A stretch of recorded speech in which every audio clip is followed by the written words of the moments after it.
દીકરાની કરાઈ સરા જાહેરમાં હત્યા। આ ઘટના ભાવનગરની કે જ્યાં શેવાજી સર્કલ નજીક 3 દિવસ અગાઉ 3 શખ્સોએ ભેગા મળીને પોલીસ પુત્ર કેવલ વાઘોશીની સરા જાહેર ગળું કાપી હત્યા કરી હતી।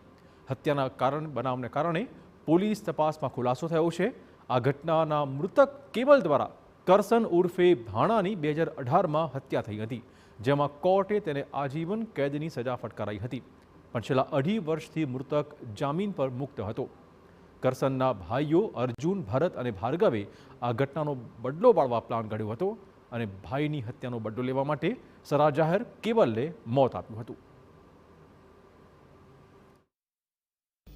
આરોપીઓની પૂછપરછ કરી વધુ રિમાન્ડ લઈ વિસ્તારના અન્ય સીસીટીવી કેમેરા અને હ્યુમન ઇન્ટેલિજન્સ ગેધરિંગ કરી એ દિશામાં પણ તપાસ ચાલી રહી છે કે આ સમગ્ર કાવતરું બહાર પાડવામાં કોઈ અન્ય શખ્સો આમાં ભાગ ભજવેલ છે કે કેમ।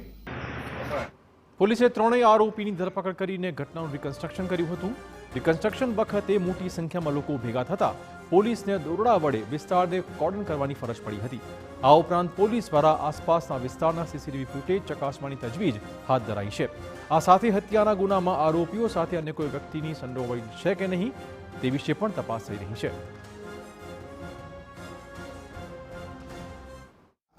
અત્યારના જે આરોપી છે એમાંના કોઈકના એક ભાઈનું મર્ડર થયેલું હતું। આ જે કેવલભાઈ છે મરણ જનાર એ 2018ના મર્ડરના ગુનામાં આરોપી તરીકે આજીવન કેદની સજા થયેલી હતી।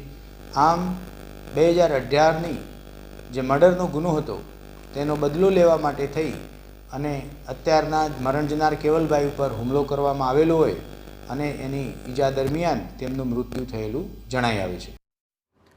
વાત કરીશું રહસ્યમય સંજોગોમાં આપઘાતના એક કેસ વિશે। આ ઘટના